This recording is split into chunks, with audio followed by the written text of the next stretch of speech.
Orbelution, the daughter of Orb, will look to stay undefeated on the turf in today's Grade 3 Miss Grillo as she comes off a big win in the PG Johnson. She will be piloted again by Hall of Famer John Velasquez. The 45-year-old veteran continues his reign as North America's all-time leading money earner. And we will check in with the emphatic 8 1/4 length winner of yesterday's Grade 1 Beldame, Elate, who certified herself as one of the top 3-year-old fillies in the country and earn her spot in the Breeders' Cup Distaff. Welcome to Belmont Park Live, brought to you by and presented by Claiborne Farm. 100 years of doing the usual unusually well. Well, it's a beautiful day here at Belmont Park. October 1st, it's brought the fans out and studying up for this late pick 4. Welcome to our third floor clubhouse studios. I'm your host, Maggie Wolfendale, alongside New York Racing Association handicapper extraordinaire Andy Sterling, as well as MLB All-Star Paul LaDuca. Guys, can we get over what we saw yesterday? I mean, the performances on yesterday's card were phenomenal. No, they really were. It was a great day of racing. And for me, I just think it's really satisfying when the horses that win big races were clearly the best horses in the race. Yeah, I'm with you. And I think that all three of the horses that won yesterday, all three of them got big shots when it comes to Breeders' Cup Friday and Saturday. Elate is a filly that could be any kind. She's getting so good, it's scary a little bit. Takaful, we always knew that he had that kind of brilliance. And then Beach Patrol, I'm still a little stunned how much he won by, and he could be a major player. And like I said, he started in the Phil Diamano barn and started at Del Mar, so he's familiar with the surroundings. Second the Hollywood Derby there last year, in fact. Exactly, and he'll look to, well, make it another Grade 1 as he's already taken down 2 in his last 2 efforts. But have no fear, we are back here with Sunday action. It's a gorgeous day for October 1st, that's for sure. So thus, our tracks are fast and the turf course is firm. We will be based around our feature day. It is the Grade 3 Miss Grillo for the 2-year-old fillies. $200,000 on the line. We'll cap things off in this late pick 4, the maiden special weight for the 2-year-olds. But we kick things off with a maiden special weight for the 2-year-old fillies, going a mile here on the main track. And really, if you're not a Naira Bets member, do sign up. $100, get $100. And also, you get access to that pick 5 here on the weekends, that late pick 5 exclusive to those Naira Bets members. Use promo code LIVE, and we will get right into the action as we are 6 minutes away from our 6th race, kicking things off with the first-time starter. Big birthday for Chad Brown and Peter Brandt. An expensive 2-year-old purchase, taking some nibbles the windows, but not heavily bet. Navajo, your current favorite. She will go out for Tony Dutrow, second time out, stretching out. She was good first time out at 9-1. Not today at 5-2. She's the favorite. Aerial assets for Kelly Breen. Not taking any money, not a big pedigree, at least in the dam side. Majgan will go out for Zayat Stables and Belmont. You know, this horse got a couple bullet drills to go back to. I'm wondering if this filly by Flatter is going to show some speed. Blinkers do go on for Finger Paint, second time starter for John Terranova. If you like her, you better hope she hated the slop first time out. Lady by Choice, she ran second for Chad Brown. Yeah, she lost by 16, and she was 10 lengths clear of the third place horse, so a tough race to figure out. Number 7 is Kieran McLaughlin's Charge and Godolphin Racing's. Yeah, Mockery took a lot of money in both of her starts. Disappointing, but can win this race. Kieran is good stretching out with his maidens. Next, we'll take a look at number 8. That is Fortune Street. Going out for Mark Henning, the bay, though she looks like she has a white tail. Yeah, she put the blinkers on last time. They tried turf. You know, now they're going to go back, I think, to their preferred service. You look at her other 2 starts, they were not bad. You're getting a good price today at 19-1. Pink Sands will add Lasix for Shug McGahee. Huge pedigree on this one. Did not run well in the slop first time. You're banking on her improving, stretching out second time. Now, Polly, how are we playing this pick 4? I want to know. Well, I want to go deep in this race to get out of it. 1, 2, 4, 6, 7, 9. We basically got the whole field. I like Munchkin Money in race number 7, cutting back in distance for Brian Lynch. The filly by Freud, I think back in New York bred, sprinting at least around 1 turn is going to help her big time. I'm going 6 and 7 in there. If I really wanted to give you my opinion, I think significant form in race number 8 in the Grillo can upset Orbelution. I think she's got an unbelievable amount of talent. The Grove filly by Creative Cause, and on to race number 9. tough race in that race. I'm going to go deep in there, too. 1, 2, 3, 7, and 8. Always tough when this sequence sandwiched by two-year-old races. And for a look at how they looked in the paddock, we'll check in with the fourth member of our team. That's Gabby Gaudette. Gabby, what did you think about second-time starter number 9, Pink Sands? Thanks very much, Maggie. This is a very competitive field, I thought. A couple of unknowns here with horses stretching out in distance for the first time, a couple of first-time starters as well. But as you alluded to, we do have one of those second-time starters in the 9, Pink Sands. And to be honest, she really doesn't look like a horse that would have liked the slop. She's kind of just got a big foot on her, and she also looks like one that probably would have liked one race underneath her belt and more distance. So that's exactly what she gets here today. And I like her. Of the two that are coming out of that sloppy sealed performance back on the 3rd of September, she looks fit. She looks good. I think she could take that step forward. Now, the 7 Mockery, she does look very fit. But to me, it almost looked like she would have liked the sloppy sealed surface maybe a little bit more than what Pink Sands did. But look, she'll be a forward presence, and she still had a good performance in her debut, going 5.5 furlongs as well. We'll go to the inside to the 2 Navajo, and I think this filly probably took the biggest step forward in terms of having experience and now stretching out to the 1-turn mile. And not only that, I thought that she was wide throughout that last race where you kind of wanted to be down on the inside. She's got the pedigree to suggest she'll want longer, and she just looks really fit for trainer Tony Dutrow. As we go to the 1 Big Birthday towards the rail as well, this is a first-time starter for trainer Chad Brown, and I went back and watched the workout here at the Fasig-Tipton March sale down at Gulfstream, and of course those workouts are over a dirt surface. Went 10-2 over the dirt, and a very quick stride, and almost kind of looked sprinter-like. So I was kind of surprised to see this horse debut at the mile, and to me, for Chad's horses always look fantastic. I just don't know if this one is ramped up to do her best running at first asking, and guys, she's going to have to work out a trip from the rail post. So to me, I kind of prefer the 2 Navajo or the 9 Pink Sands moving forward. And Gabby, I completely agreed with you. Watching Big Birthday's sales workout, they did pay up for her $575,000. Guys, I mean, it's Chad Brown, it's Irad Ortiz, and it's Peter Brandt. I guessed with this one, it's Peter Brandt's wife owns the one, the good horse who's running in the Miss Grillo, and I thought maybe with that big day, they might be debuting one that can run for those connections. But having said that, 5-1 is not a particularly good sign with a Chad Brown first-time starter. But you know what? We've seen them win before. And my other feeling was the 2, 7, 9 are all big players. They could run 1, 2, 3 here, but I'm not thrilled with any of them, Paul. No, I understand what you're saying. I think the reason why she's 5-1 is because the 2, 7, and 9 all ran okay in their first starts. They all did not throw in clunkers. You can make a case for all 3 of these fillies to move up. So maybe that's why the 1. Now, the 7 Mockery, she did move up in her second career start a tiny bit. I mean, the buyer figures obviously went down a point. I thought she was a little bit better. Her first race, she was giant. She got backed up a little bit. Then they took her to the front. Maybe they can find that happy median today with Rosario aboard. Most experience, I think she's going to be tough in here at 3-1. I'll tell you something. The 9 Pink Sands at 2-1, it just seems like people gravitate to Shug McGaughey in these situations. And listen, Shug McGaughey is a Hall of Famer, one of the greatest trainers in the game. His numbers with second-time starters stretching out are not good. And she has a nice work. That might be why they're gravitating to her. But a guy who does have good numbers with second-time starters stretching out as 2-year-olds, Tony Dutrow. It's true. The problem with his stats are, and our friend David Aragona had pointed this out to me, if you go back 5 years, they're great. If you go back 2 years, they stink. So he hasn't been doing it lately. I would say that it seems as though this year, as opposed to the last 2 years, Tony Dutrow's been heating up again. We'll see. I mean, he certainly came alive after a tough beginning this year. There's no question about it. And Navajo ran fine first time out. I'll say one thing. I think Navajo's a better bet at 3-1 than the outside horses at 2-1. All right, Larry Colmus has the call of today's 6th race. He is the voice of the Breeders' Cup. Take it away, Larry. And Fortune Street has moved into line. Now Pink Sands at 2-1 will be the last one to load. Pink Sands goes in. They're all in line, ready for a start.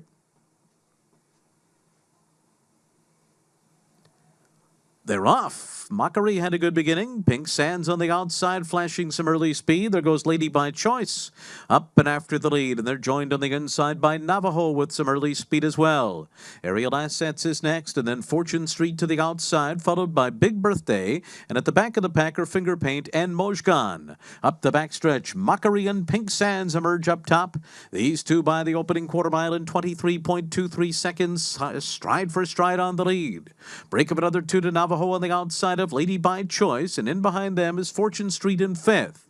Aerial Assets is sixth on the outside. Big Birthday seventh along the rail, five from the front.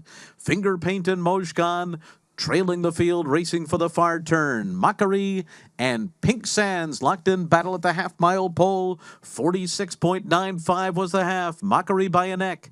Pink Sands on the outside. Second, Lady by Choice is third. Navajo fourth on the outside by another length and a half. Aerial Assets is moved up to fifth. And then on the far outside, Fortune Street.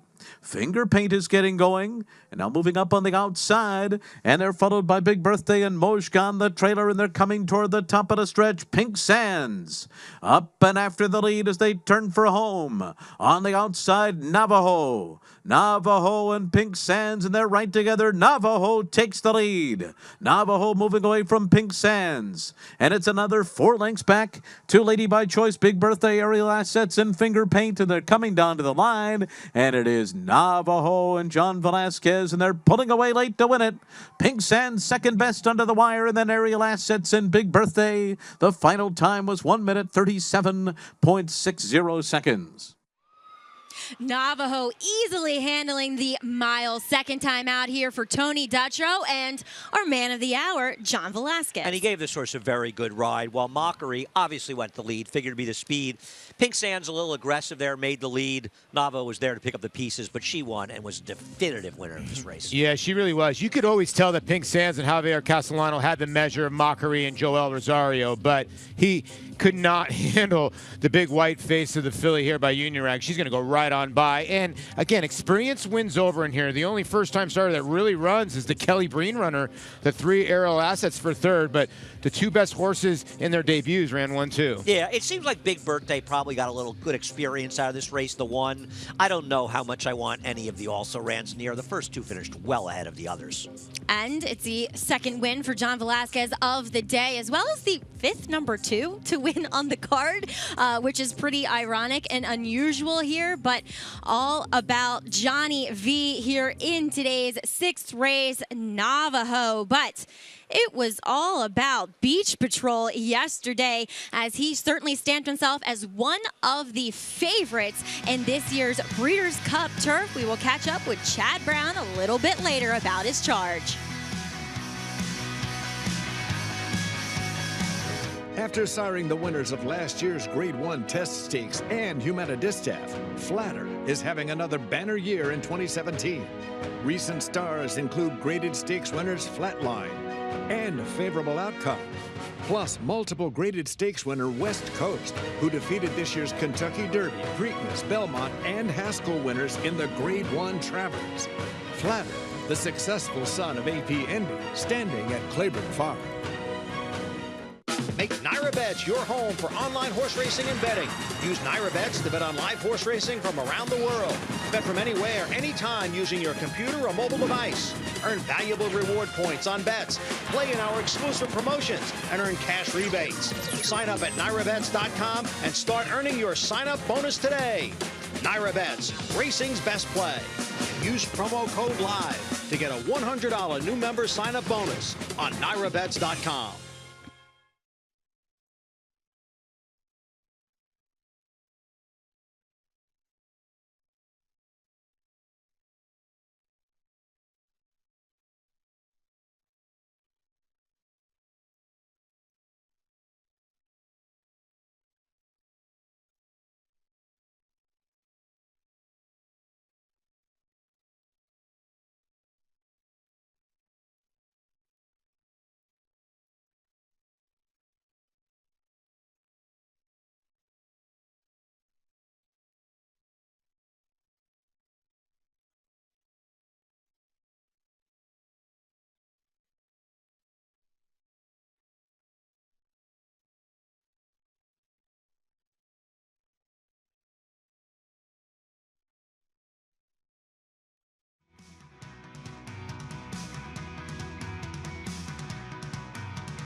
Welcome to Belmont, back, I should say, from Belmont Park Live, as we will wrap things up. It was all about Woodford Racing LLC's Navajo. She is a daughter of Union Rags, bred by Stone Street Thoroughbred Holdings and conditioned by Tony Dutrow, Johnny V, in the irons. And she was actually the second choice in here, guys. We were a bit surprised by that. Yeah, I guess a lot of people were worried that she wouldn't finish out the mile because she did make a run at 6 last time and didn't seal the deal. And I think maybe people were worried she wouldn't finish it up, but she did. Yeah, she did. And she's got a nice little future ahead of her. And I always love that nice little white face in the filly, like you said about Union Rags. Maggie had the first Samurai mare here, Lady Samurai, both good 2-year-olds were both of those sires. And yeah, 7-2. This horse is going to play okay because the Chad Brown runner, the first starter that ran, fourth took some late money. And we were waiting on that photo for third. It was actually a long shot, 25-1 first-time starter, Aerial Assets, over the other first-time starter, Big Birthday. But we will catch up with the winning connections as Gabby is standing by with a fellow Maryland bred, Tony Dutrow. Absolutely. We've got a winner circle full of Maryland breds. Thank you very much, Maggie and Tony.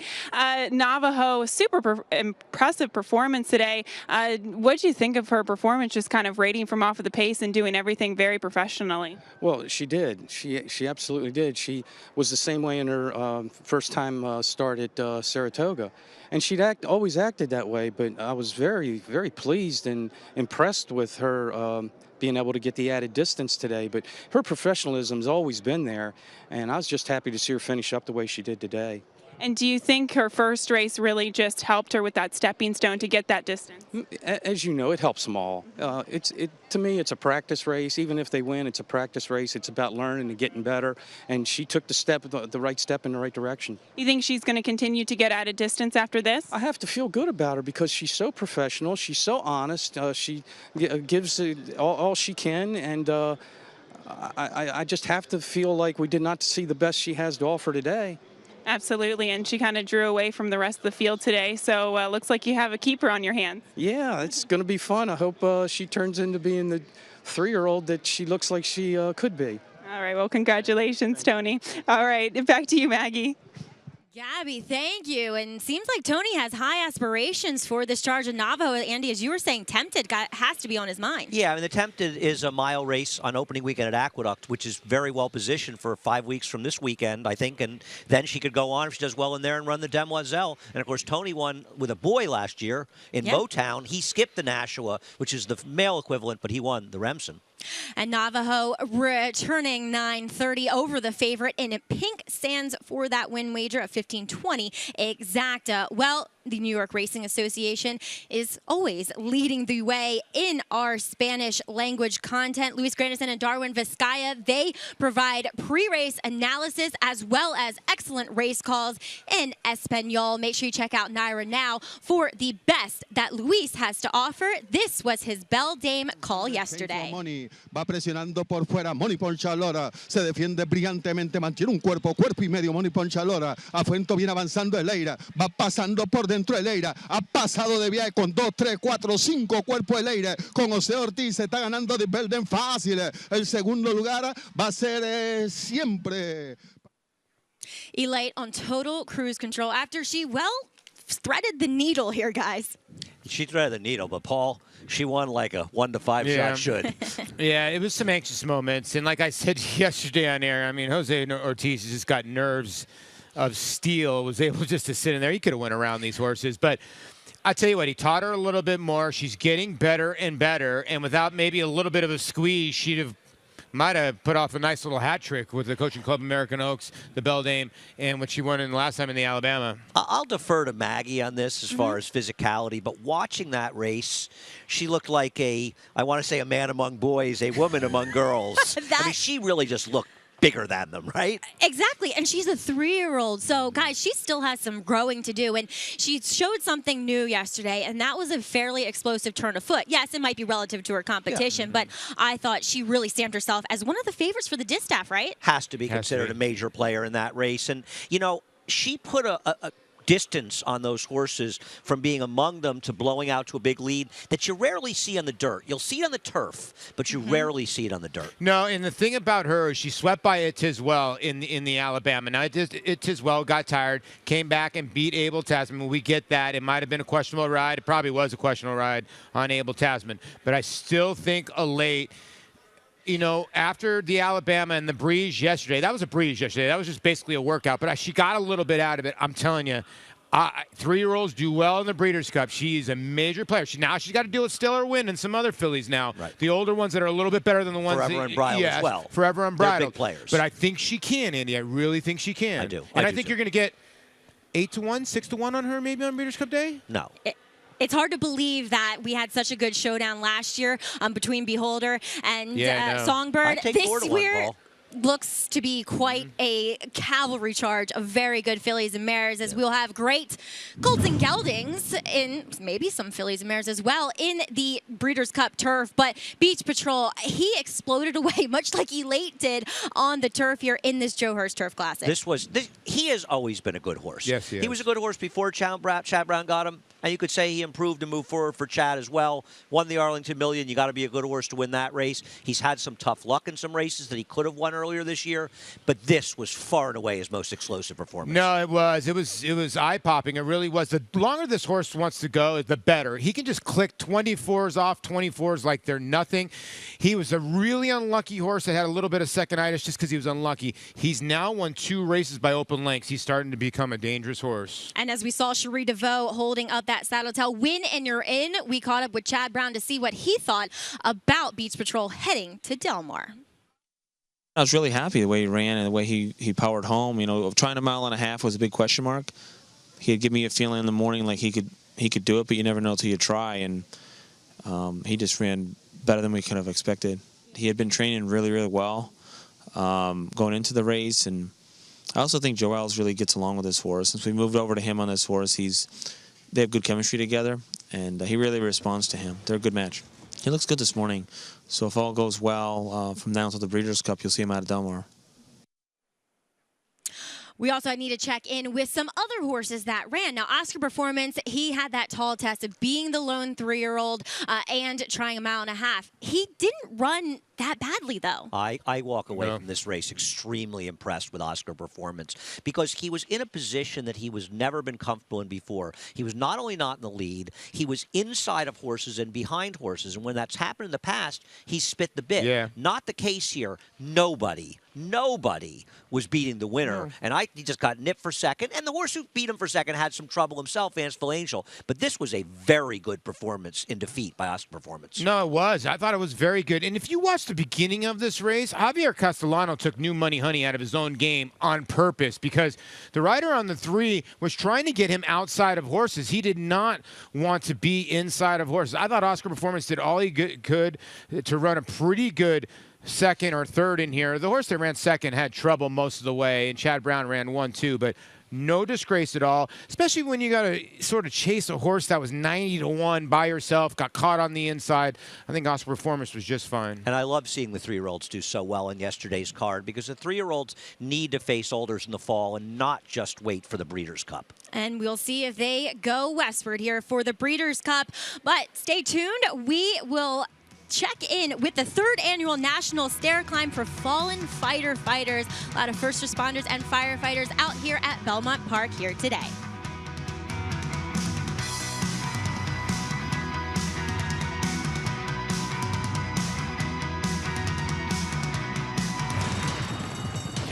Change the way you watch racing forever with the new Naira Now app. Live racing in English or Spanish. From a variety of camera angles, race replays, talking horses, race analysis, and a multitude of on-demand content, all in high definition. Naira Now is available on many platforms, including iOS, Android, Roku, Apple TV, Amazon Fire, and more coming soon. Download Naira Now today, free in the App Store, and start watching the best racing like never before.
with my family directly. With my family, they were smart enough that they did pile up a lot of food and cans and a lot of stuff to, go through the storm. I don't know how long it's going to last, but obviously it's going to be a long road. Right now, the supermarkets and everything, they don't have the supplies, to supply all the people, so it's really, really tough right now on people trying to even get cash out of the ATM machines.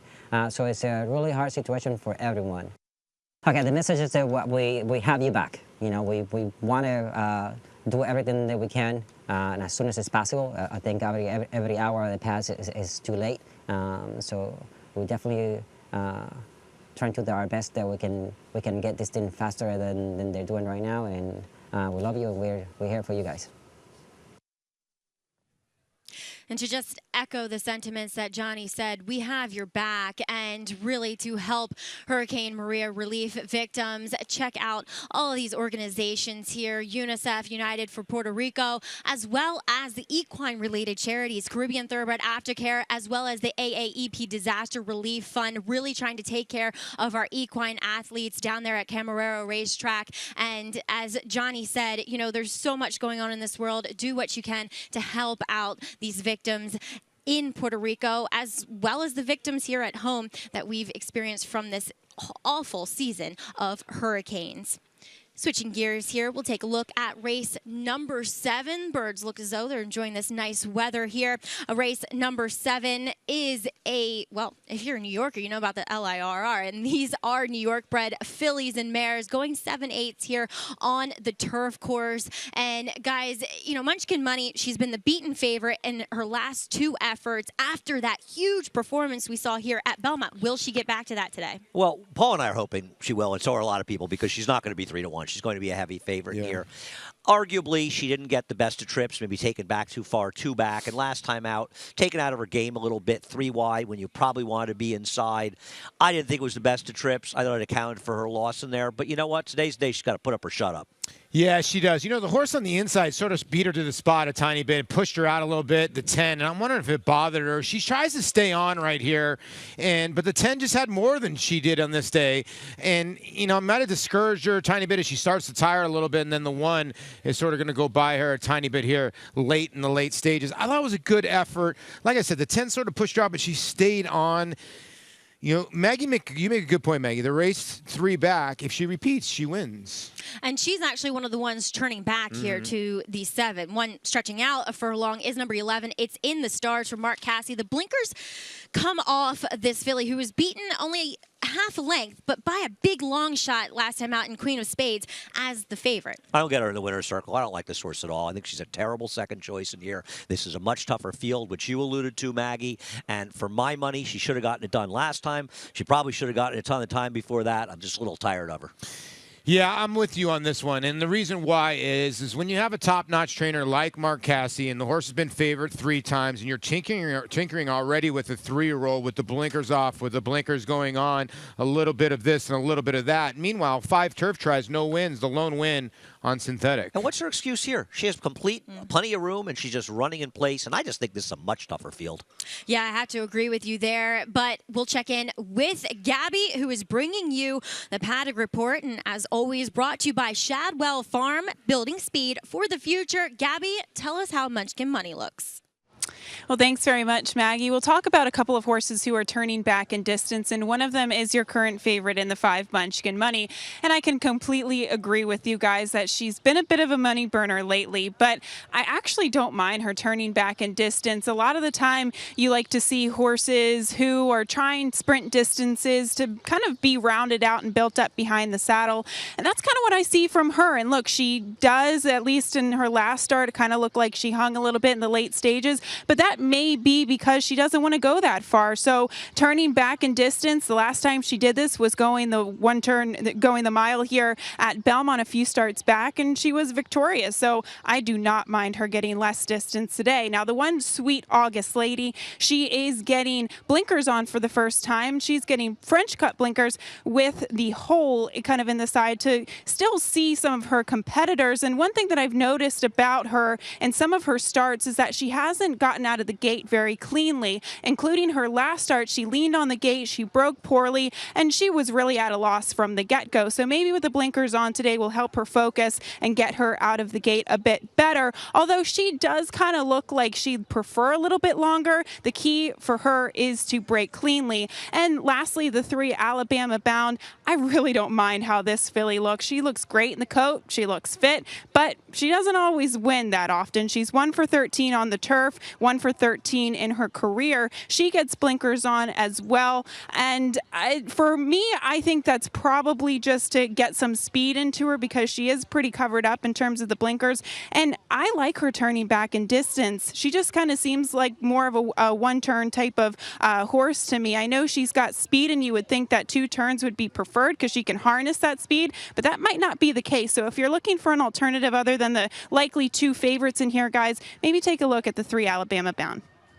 Thanks, Gabby. We'll see if Alabama Bound has her usual speed, going the 7/8 as well with those blinkers on. But don't forget, you can play risk-free with the Belmont Showdown online contest. Just make sure you go to NYRA.com and you can have the chance to win 50,000 NYRA Bets reward points and a chance to win a 2018 Belmont Stakes prize pack. Just log on to BelmontShowdown.com to get the details and play today's contest. We'll check in with the leaderboard a little bit later on in our show. And guys, I mean, quickly, number 3, Alabama Bound. Is she a likely speed contender here? I think she'll be forwardly placed. The 10 horse is the clear speed in this race. If the 10 horse, number 10, Sandy Bell, breaks, she's going to be in front in this field. She's much faster than these. I think Alabama will be forwardly placed. I just give Gabby credit. She likes her every time she runs. She's 1 for 13. She's going to stick with it. Gabby is consistent. And another guy that's consistent,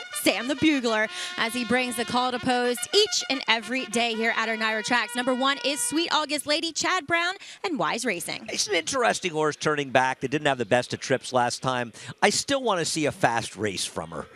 1 for 11, Rock Avenue Road, Rodrigo Ubillo teaming up with the Bromans. Yeah, 3 starts back. This horse won and broke her maiden here at Belmont, but she needs to improve off her last 2. Alabama Bound is Parting Glass Racing's stables and Tom Bush, Junior Alvarado in the irons. She hasn't shown the ability this year that she showed last year, and she stopped for no reason last time. Well, making her, well, it is October now, but at least her 3rd start of the Belmont meet is Majestic Bloom for George Weaver and Rajiv Mirage. Yeah, she was close last time, losing by a neck with Hector Diaz aboard, so she's going to pick up weight today against at 16-1. Current 5-2 favorite is number 5, Munchkin Money, Brian Lynch, Luis Diaz, and Newport Stables. The favorite, much the worst to beat. The selection up here, but she has lost 2 straight as the favorite, though she's had some excuses. Number 6, Regatta de Papa, Jeremiah Engelhardt will send out this long shot with Manny Franco aboard. Yeah, she was dream trip 3 back to break her maiden at the 40. This is a little tougher company than she's been facing. Interesting rider change on number 7, Laura's Patriot. Irider Ortiz will ride today for John Toscano. She's actually has the talent to get a piece of this at a price. She doesn't seem to seal the deal, but she's good enough to be 2nd or 3rd. Carrier Heels will drop out of the New York Stallion Series races, restricted to 3-year-olds against olders here for John Terranova. Yeah, her 1 win was not bad, though, and her other effort here in the Stallion Series was not either at 25-1, so I thought a live long shot. Amber Dancer will go out for Bruce Levine. Dylan Davis rides. 25-1 for a reason. She's a little bit slow on paper.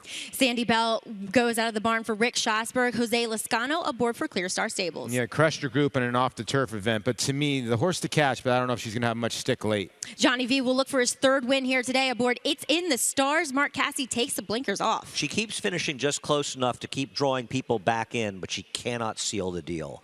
Treat Her Like Star will round out the field. Number 12, Gustavo Delgado and Javier Castellano. They did team up 3 starts ago in the claiming 49-2 to win, but going to have to step it up today at 17-1.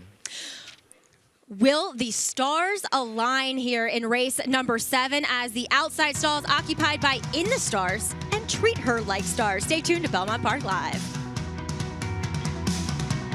Shadwell Farm, home to world-class stallions, presents 2 young stars. Mo Heyman, undefeated 2-year-old, multiple graded stakes winner at 2 and 3. A dazzling son of Tappet, winner of his first 5 career starts, 4 in graded stakes. Grade 1 winner, Tamarcuz, winner of the Breeders' Cup Dirt Mile. This son of Speightstown was a top international miler that earned over $1.8 million. Shadwell Farm, building speed for the future. Make NyraBets your home for online horse racing and betting. Use NyraBets to bet on live horse racing from around the world. Bet from anywhere, anytime using your computer or mobile device. Earn valuable reward points on bets. Play in our exclusive promotions and earn cash rebates. Sign up at NyraBets.com and start earning your sign-up bonus today. NyraBets, racing's best play. Use promo code LIVE to get a $100 new member sign-up bonus on NyraBets.com.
Welcome back to Belmont Park Live on a drop-dead gorgeous first day here of October. And we'll check out Chad Brown's charge in here. That is Sweet August Lady. Now, guys, as Gabby said, she did not get away very well. Going the mile in the 16th, around 2 turns at Saratoga. She'll go the 1 turn here today.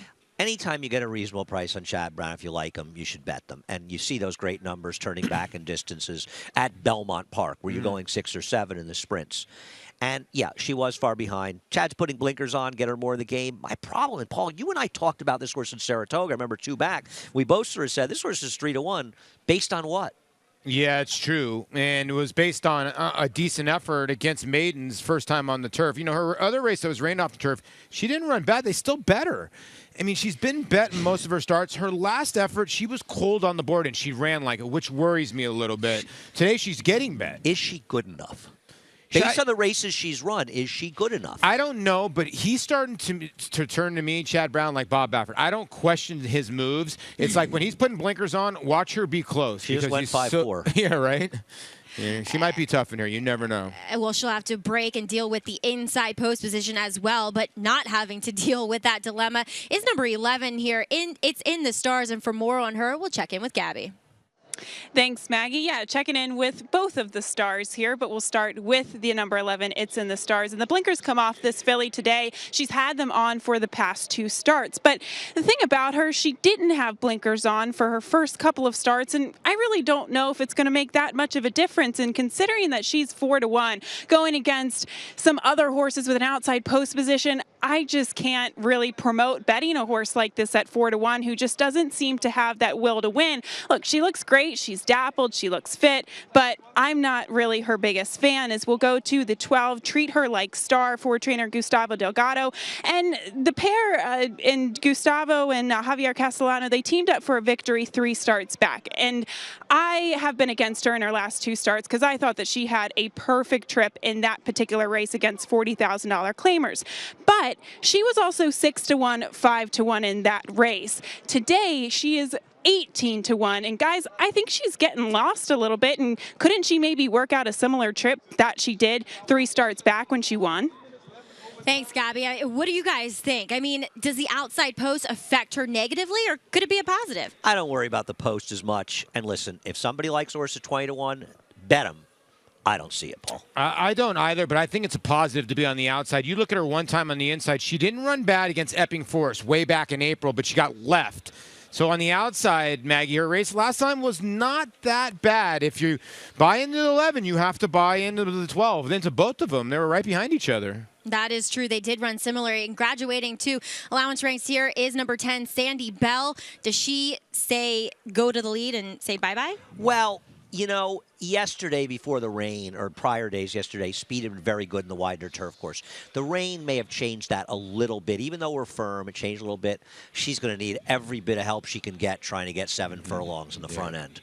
Never easy to also get more ground and also doing it against winners for the first time. But we'll see if Rick Schosberg has the keys to Sandy Bell. We'll send it up to Larry Colmus, the voice of the Triple Crown, for the call of today's 7th. 8-5 favorite Munchkin Money has moved in. Here's Ragazza di Papa and Treat Her Like Star will be the last one to load. Going in. They're all in line. They're off. Good start. It's Munchkin Money who comes out well and goes to the front with Sandy Bell on the outside, away with some speed too. Alabama Bound and Majestic Bloomer right up there. Treat Her Like Star on the outside is next. And they're being followed by It's in the Stars, Amber Dancer between horses. A very tight pack here. Rock Avenue Road is there. Sweet August Lady on the inside. Then Carrier Heels, Ragazza di Papa, and Laura's Patriot at the back after a 22.08 quarter. And it is Sandy Bell emerging up top here. Opens up to lead by a length and a half over Munchkin Money, who's second on the outside. Alabama Bound is down at the hedge, running in third. Treat Her Like Star is fourth on the outside of Amber Dancer. Then Majestic Bloom on the inside. It's in the Stars, Rock Avenue Road, followed by Carrier Heels, Sweet August Lady on the inside. Ragazza di Papa and Laura's Patriot. 44.63 was the half. Sandy Bell leads them around the far turn. Munchkin Money cutting into that lead, though. The two of them will turn for home. 1-2. Cutting the corner in third is Alabama Bound, and they're into the stretch. Munchkin Money takes over. Munchkin Money has taken over the lead now. Alabama Bound takes second. Dropping back on the inside is Sandy Bell. Sweet August Lady is trying to come on with Majestic Bloom. Treat Her Like Star. Then Ragazza di Papa and Laura's Patriot on the far outside. But it's Munchkin Money. Munchkin Money's going to win it here. And from the back, it's going to be Laura's Patriot to get second. And then it was Alabama Bound and Sweet August Lady. 120.79 the final time. Carbon copy here, guys, of her last win at Belmont. Munchkin Money, much the best. And the secret was being aggressive. Luis Saez sort of fooled around a little last time. He was aggressive here, and it actually helped him, Paul, when the 10 cleared off, because then she got in that perfect stalking position. Yeah, you make a great point. The race was over about 100 yards out of the gate when you could see that he was laying second with this filly, and maybe Brian Litch tipped his cap, because this horse was buried in the exotics. By far your favorite. That 36 breezing drill, 3 furlongs, you put a little speed into her. She stayed close, and you knew she was going to finish. She was coming out of 2-turn races. And a very good mention by Maggie in the post parade, pointing out that Arad Ortiz was a rider switch on Laura's Patriot, a horse who's finished second or third 11 times, 31 starts. Well, she's 30-1. It's easy for Paul and I to come up with the 8-5 shot. Yeah, you got the 7 in there. That's how you make money. Exactly. That is quite a nice exacta. We'll see what the payouts are. And we're also waiting for a photo for the show and 4th place positions. But Johnny V, well, he's already got 2 wins on today's card as he took today's 4th race with over negotiate. He must have knew we were running a feature on him. We'll be back with the veteran John Velasquez.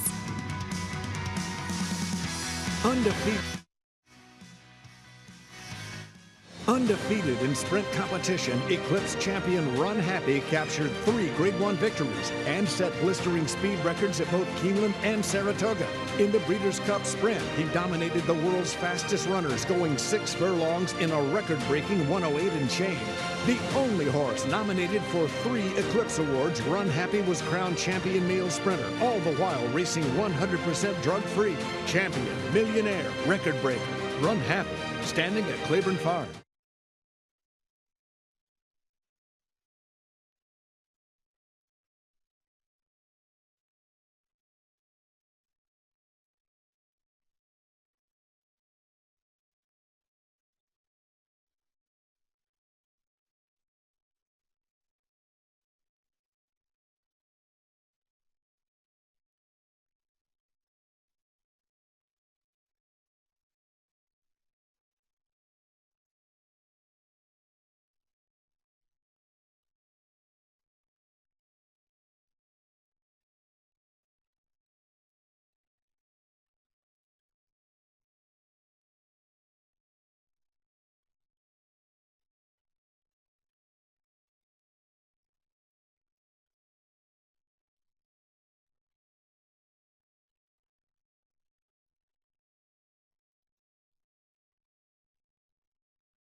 North Shore Towers, sitting pretty right across from us here on our third floor clubhouse studios. Welcome back to Belmont Park Live. I'm your host, Maggie Wolfendale, along with Andy Sterling, Paula Duca, Gabby Gaudette on the broadcast, and you're looking at today's 7th race winner. That's Munchkin Money, getting the money for trainer Brian Lynch and Newport Stables LLC. She did go off as a favorite, so she returns $530, but that exacta, $63.50.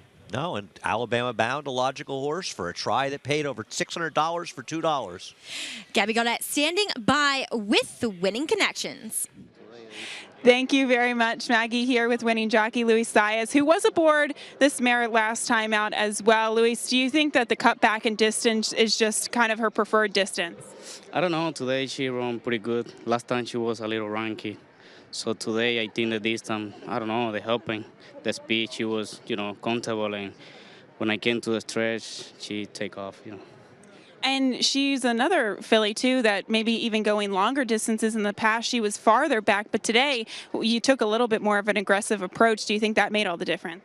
Well, she braked pretty good. She was sharp, and she braked pretty good. I think she run long, too. She win in the long distance, so I think she's going to be okay, too. And you're aboard Lifetime Citizen coming up in the Miss Grillo. Do you know anything about this horse going postward today? It's their first time in the irons for Phil Serpy. Yeah, well, I think he's going to run good. I don't talk to him already, but I know when I see him over there, he's going to, we're going to talk and see how we're going to ride. All right, well, best of luck and congrats on this one. A big performance from Munchkin Money. Thank you so much. All right, guys. Well, Munchkin Money, she absolutely dominated the field today. That she did, Gabby. Thank you very much. Alongside Luis Saez and another jockey, well, that we like to see riding here at Belmont Park. That's Junior Alvarado, and he's a big fan of Twitter. I've had some Twitter interaction with Junior, but a really cute shot of his family, his wife Kelly, along with his daughter Adeline and son Adrian. And somebody responded to this, Paul and Andy, saying, the kids look great, but Kelly looks like she spent all day with the kids. Yeah, right? She looked a little tired. I know the feeling, being a fellow mom. And we had a really special, cool thing happen here today. The 3rd annual stair climb for the New York firefighters and first responders here. And, great shots. They had perfect weather to do so. It was really cool coming to Belmont this morning and seeing a little after 10, walking up and down the stairs and seeing so many people here. That was really, really neat. Yeah, for a lot of us that are native New Yorkers, that grew up here and were born here, this was a special day. I'm with you, Andy. When I walked in today, I got chills. These are the brave people right here. I mean, and I was downtown. I was right there on 9/11. To think what some of these people did on 9/11, it's almost unimaginable. And they climbed 100. They climbed all of basically the stairwells we have here at Belmont Park to kind of simulate climbing the 110 stories that were the Twin Towers. So smiling faces and really kind of paying homage to those who lost their lives during the 9/11 attacks. We'll check in with New York City Fire Academy instructor Liam Glenane for more on this event. The National Stair Climb for the Fallen Firefighters Foundation is quite an event to be a part of. I'm so honored just to be a part of it, working it. But when you look at the people that come in from all over, in this case here at the beautiful Belmont Park in Nassau County, so many Nassau and Suffolk County residents, Jersey, Connecticut. I even saw a couple of departments from eastern Pennsylvania that made the trip in. And they did because you want to experience something like this. Remembering the fallen, remember the ones that continue to fall through sickness and illness from 9/11, and ones who unfortunately made the supreme sacrifice just recently in their firefighter or EMS career with our city and our state for that matter. We will never forget. And those first responders that rushed into those towers on September 11, 2001, we owe so much to them. It's incredible what those people sacrifice. It really is. And I think the point that he made there, that the struggle still continues. I think a lot of people that were inside and were dealing with what was going on are still dealing with the remnants of the debris and a lot of that stuff. So we still have our thoughts and prayers. And again, the never forget is, yes, you never forget. And switching gears a little bit, we'll certainly never forget Johnny V, as he has been a veteran rider here. He's aboard number 3 Orvolution in the upcoming Miss Grillo, as he will look to stay undefeated on her on the turf. Johnny V has earned over $372 million in his career. He still leads the nation. Fitting that 22 years ago, he won his first Grade 1 in the Turf Classic on Turk Passer. Here's I Am Johnny V. I am John Velasquez. I am a professional jockey. I first knew when I wanted to be a jockey when I was around 7 years old. I definitely grew up around horses, loved the horses, loved riding the horses, loved to be around them. By the age of 14, I met a jockey, Julio Garcia in Puerto Rico, and that was my introduction to horse racing. I remember when I won my first Grade 1 here at Belmont Park on a horse called Turk Passer. It was an incredible race. It was a really soggy track. It was right on the grass and one of those rainy days. Turk Passer! Yes! He goes forward to wire! A cagey ride there by John Velasquez. Just passing the wire first and getting that Grade 1 away from it, it was incredible to get it done. For a person like me, having such a successful career and not winning the Derby was definitely missing. So it was one of those races that it was missing for a long time, chasing it for 13 years. But it's Animal Kingdom and John Velasquez to win the Derby! To get it over with, it's definitely, it feels a big relief. What I love about horses is everything. Obviously, you have to love the horse first, and the racing is after. Being around the horses, being a companion, being surrounded, everything about the horses. They learn to do anything. They're just basically like people. It's just a pleasure to be around the horses.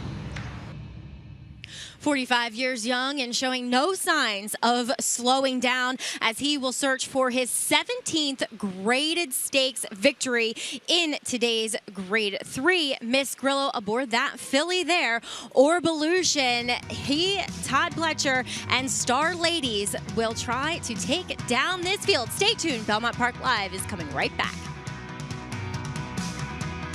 Kentucky Derby winner Orb has emerged as one of the nation's most promising young stallions. The leading freshman sale sire of weanlings, yearlings, and 2-year-olds, his first runners are off to a fast start.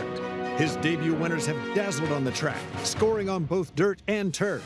In the sales ring, his yearlings continue to command top prices, including the $1 million co-sale topper at Saratoga. Outstanding value, outstanding results, or standing at Claiborne Farm. Change the way you watch racing forever with the new Naira Now app. Live racing in English or Spanish. From a variety of camera angles, race replays, talking horses, race analysis, and a multitude of on-demand content, all in high definition. Naira Now is available on many platforms, including iOS, Android, Roku, Apple TV, Amazon Fire, and more coming soon. Download Naira Now today, free in the App Store, and start watching the best racing like never before.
Welcome back to Belmont Park Live, as we are 16 minutes away from our feature race, Grade 3 Miss Grillo. But boy, we had the most prestigious race in the world. The Prix de l'Arc de Triomphe took place, well, this morning, our time, and 7 of the last 11 runnings of this have been won by a female. And Enable as good as any of them, and Trev won it twice, but this race was over like that. Paul. It really was. I mean, her turn of foot was insane. I mean, you don't really see this separation with these type of horses. She's running like her hair is on fire about right here, and it's over. I mean, this is, it's hard to put into terms. It's like winning by 20 in like maybe the Derby or something like that. She won with ease. The race was over about an eighth of a mile. And she's a very easy horse to ride. I mean, Frankie Dettori just had her sitting third. She wasn't even really covered up. She's just sitting out there and buries them.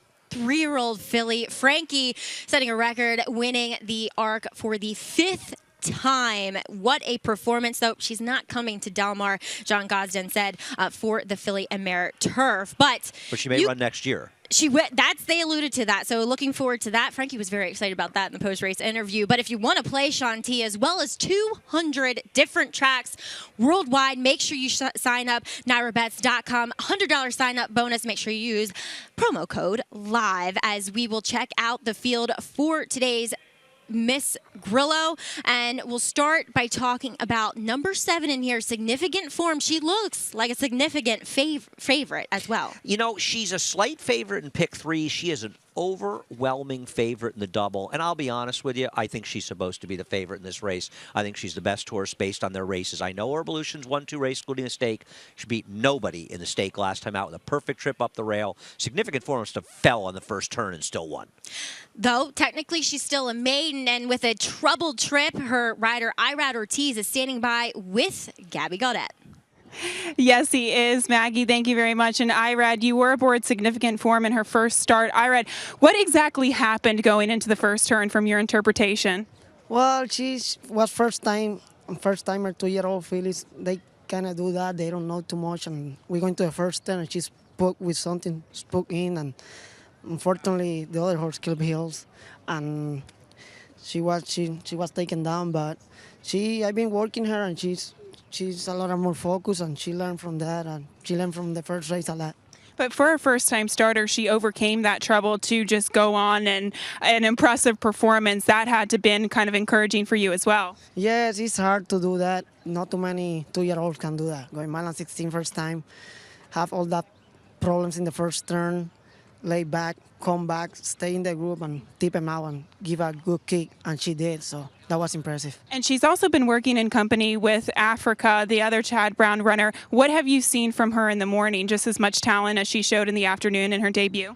They work pretty similar. They are work together. They just work 5/8, and they do it very easy, comfortable, and together. So I think they are 2 nice fillies, so we see today. All right, well, best of luck, Irad. Thank you. Good luck to everyone, too. All right, thank you very much, guys. And, well, Significant Form, she looks phenomenal here in the paddock as well. She's just a very well put together filly from head to hoof, I guess you could say. And she just, she looks like the horse to beat, guys. I mean, just looking at her comparable to the rest of the field, she looks like she can go a distance of ground. She's acting very professionally, very classy for just her second start as this 2-year-old. So as we heard Irad kind of alluding to, she's been working forwardly in the morning. Now, her workmate is the other Chad Brown runner, and that is the number 9, Africa, who we'll check in with.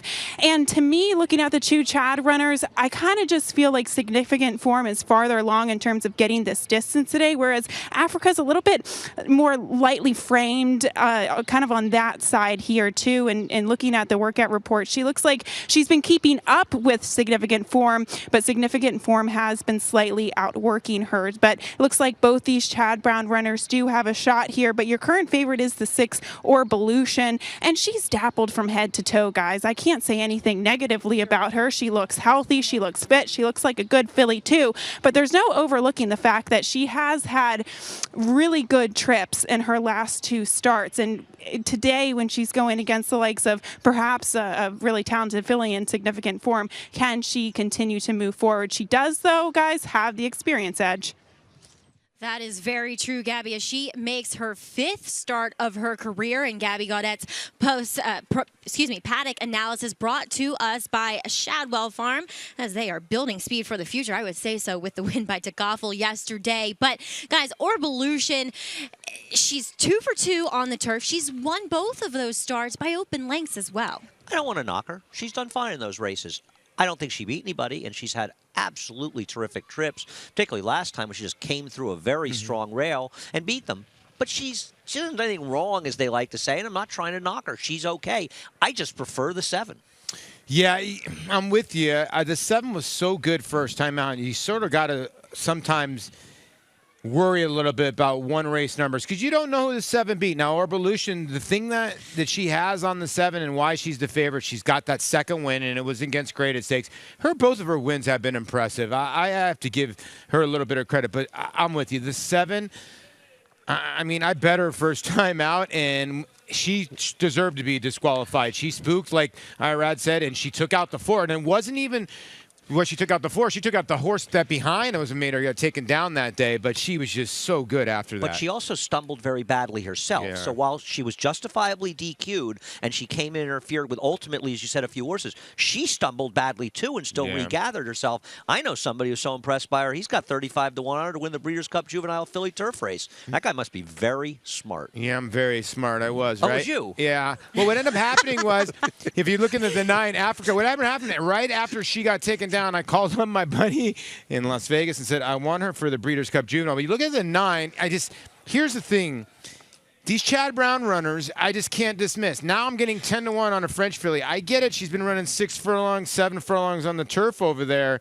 But he can get these horses to go a distance of ground. Now, we're checking out the last and only Chad Brown foreign shipper integrated stakes to win first off the bat for him. That was Tessa Rossi a couple of years back in 2013 as she won the Miss Grillo, well, just narrowly. I was going to joke and say I probably bet the second horse. I did, actually, bet the second horse. Sky Painter for Kieran McLaughlin, the Darley. That was actually when they still had the Darley Silks. I have a more important question, Paul. You didn't make that bet while you're still on the show, did you? I don't want to hear any gambling going on while the show's going on. No, that did not You happen. and I would never do that. Listen, you know, Africa could be a good horse, and Chad is good overall. It is interesting. He has just that one win with 10. The 2-year-olds coming over here. But I'll say something else. In general, they probably were running in races like this because he brings them over and he's trying to qualify him for the Breeders' Cup. So whether it's this race, the Jessamine, and I know he's finished second with Rimska last year behind You Money Honey, who won the Breeders' Cup, and Rimska's a graded stakes horse. So he's done well with them. They just haven't won. Right, exactly. It feels as though, and he alluded to this as well, Chad Brown, that he just wishes he had a little bit more time with her. It just seems as though they benefit from getting a start under their belt with Chad. Right. I don't disagree with that. I won't be surprised she runs well. At the end of the day, Orbelution and Significant Form are pretty good. That's and the we haven't thing. even talked about a horse I'm interested in here, Southampton Way, who I think is going to run well also in here. Yeah, that's a First-time 3. turf. Yeah, and the other one is we're dismissing the 8, who's your third choice, got on the I turf agree. for the first time. And listen, we know Kentucky Downs, for a lot of people out there that don't know, that are just joining us, it's probably the corkiest turf course in North America. So for her to handle that, I would think she really was going to move up on the distance of ground, too. Watch her run in this race because I actually think she ran very well in here because she did not have a smooth trip. She was also forced down towards the inside a number of times. And this was the first day they ran at Kentucky Downs. And in my estimation, outside runners were doing better. The problem is the horse who beat her is not very good. She'll have to run better, but I do think her best performance was on the grass. And it was a turf course that had a lot of moisture in it. They actually had to delay the start of the meet because of that remnants of the hurricane coming through. So we'll see. This is a much firmer turf course and a fairer, more even playing turf course than what she faced in her first try best performance on the turf. Best OCD Pellets will bring us our post parade for this grade 3 Miss Grillo 2-in-1 bone joint supplement. Gosh, I wish I had some of that myself, but visit OCDpellets.com for more information. We'll kick things off with number 1, Lifetime Citizen, bit of an outsider. Yeah, she's a long shot for a reason in this race, was easily beaten by Orbelution recently. Number 2 is Codrington, a New York bred for Dave Donk and Jose Ortiz. She's gotten better with each start and finally conquered her maiden foes last time out. She's 31 to 1 today. Trying the turf for the first time, but not trying graded stakes for the first time, is number 3, Southampton Way. She's a very talented dirt runner who is a half to 4 turf winners from 4 to try it. She's bred to move forward on it. She has a chance. Mike Deeney will send out Bramble Queen. This is an Illinois bred, Nick Juarez, aboard 36 to 1, 7 3/4 lengths winner on the Delaware turf. First time turfer, and maiden is number 5, Indy Union. Well, she's a half to 2 turf winners, but boy, she better move up a lot in the grass. Orbelution, your PG Johnson winner for Todd Pletcher and Star Ladies. Turf and going 2 turns has been the solution with this filly by Orb. She's going to try to make it 3 in a row. Technical technically a maiden, is number 7, significant form for Stephanie Seymour Brandt and Chad Brown. She was justifiably DQ'd out of her debut, but she was an easy winner with trouble herself that day. She is very good. Best performance will see the longest distance of her career yet for Christophe Clement. You can't argue with her performances, no pun intended. She's run well at 3 different racetracks on 3 different surfaces. Stateside debut for the French-bred filly Africa. She's going in a tough field first time in this country, but she's got the right connections to run well. Andy, you are playing the late double here. You'll kick things off, though, singling number 7, significant form. I will. I'm going to bet 2 tickets here. I'm going to bet a $10 double, 7 with 1-8. I think, was I going to press the double, 7-1 for extra? Maybe not, but I do like the one more of those 2 horses who should be the favorite in that race. 7 with 1-8, 2 $10 doubles. I know you like the 1 a lot in the next race, huh? I like the 1. Okay. If she runs her dirt race in the turf, she'll win. You're an impact player yourself. Thank all you. right, impact player. But it's all about Africa, going from France to the U.S. Boy, she's worked with some nice horses. Uni, your Sands Point winner from last week. Stay tuned to Belmont Park Live. Grade 1 winner Lee traveled the world competing against the best of his generation. A graded stakes winner on both dirt and turf, he set a new track record in the Grade 1 Don Handicap and retired with earnings of more than $2.3 million. With his much-anticipated first foals hitting the ground this year, the sky is the limit for this promising young stallion, Lee, at Claiborne Farm. Make NyraBets your home for online horse racing and betting. Use NyraBets to bet on live horse racing from around the world.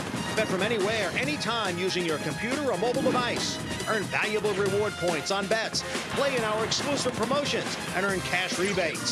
Sign up at NyraBets.com and start earning your sign-up bonus today. NyraBets, racing's best play. Use promo code LIVE to get a $100 new member sign-up bonus on NyraBets.com.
Welcome back to Belmont Park Live on this beautiful Sunday afternoon. Andy Sterling, Paula Duca, Gabby Gaudet. I'm your host, Maggie Wolfendale, and we're checking out Orbelution on the racetrack. As we know, well, given her name, she is a daughter of Orb, who stands at Claiborne Farm. Well, 2017 stud fee was $25,000. I would have to think that's probably going to go up in the next coming years. And wow, talk about a horse who is brilliant as a 3-year-old, the winner of the Grade 1 Florida Derby as well as the Classic Kentucky Derby. And looking forward to see what the rest of his progeny bring to the table, as he is one of the stars Stars at Claiborne Farm. Gabby Gaudette is standing by in the winner's circle. Gabby, what do you have for us? Well, Maggie, I wanted to touch on the number 3 Southampton Way because this is a filly who's getting to the turf for the first time today.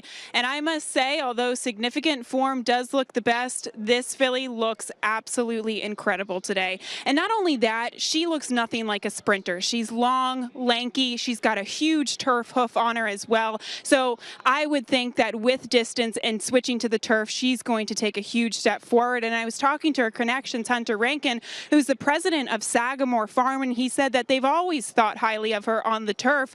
They'd worked her on the turf at Saratoga. They just wanted to take the shot with her on the dirt, but this is probably her more preferred surface, guys.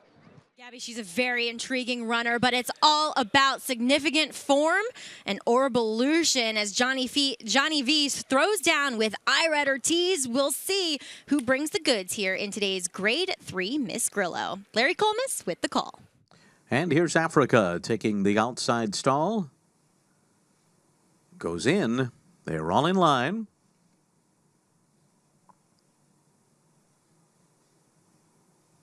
They're off in the Miss Grillo. Africa a bit slow to begin here.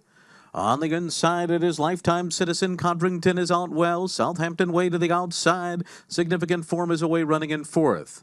And they're being followed on the inside by Indy Union. Orbelution is sixth early on, 5 lengths off the lead. On the outside of them comes Best Performance, then Africa, and the trailer is Bramble Queen. So onto the back stretch they go, and they're led by Lifetime Citizen. Southampton Way is now up running in second on the outside through a 24.6 quarter.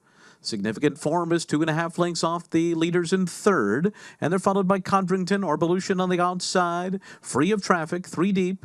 In a bit of traffic, there is Africa between horses, and down on the inside, Indy Union. After that comes Best Performance and Bramble Queen at the back. Africa really in some traffic issues up the backstretch here. They continue through a 49.23 half and race for the far turn. It has been Lifetime Citizen leading the way so far. Southampton Way continues to press on the outside by 1.5 lengths. Significant Form follows in third on the outside of Codrington. Orbelution is fifth. Africa sixth on the inside, and going up outside of hers, Best Performance.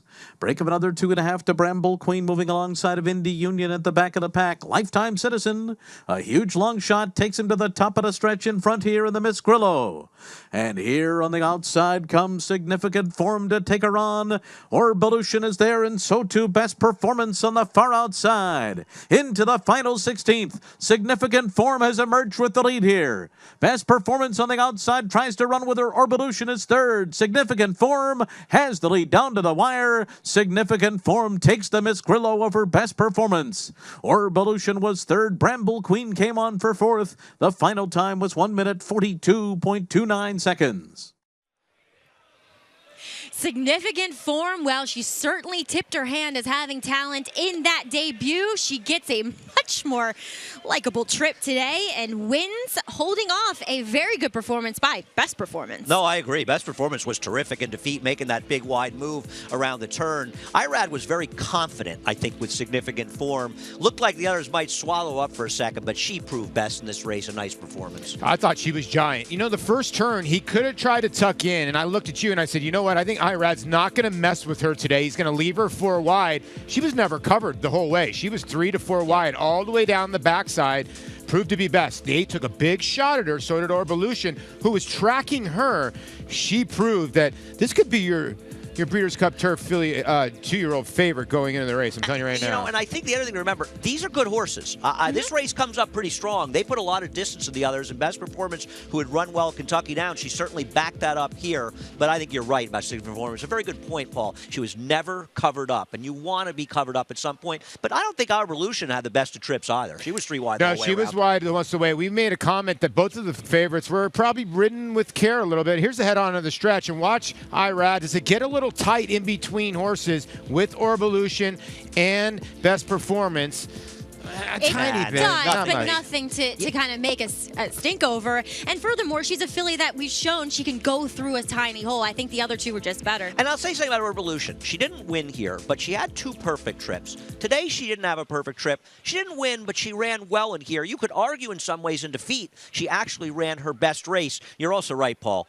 Irad didn't want to get in trouble again. He was not getting her beat again. And Chad Brown has used this race, a win in this race, as a springboard 3 other times with Lady Eli, New Money Honey, and his first Breeders' Cup winner back in 2008 with Maram. So we will likely see significant form heading to the Breeders' Cup Juvenile Fillies turf, as we will also check it out a very fast juvenile, the equine equivalent of Usain Bolt. That's Bolt Dworo. Stay tuned.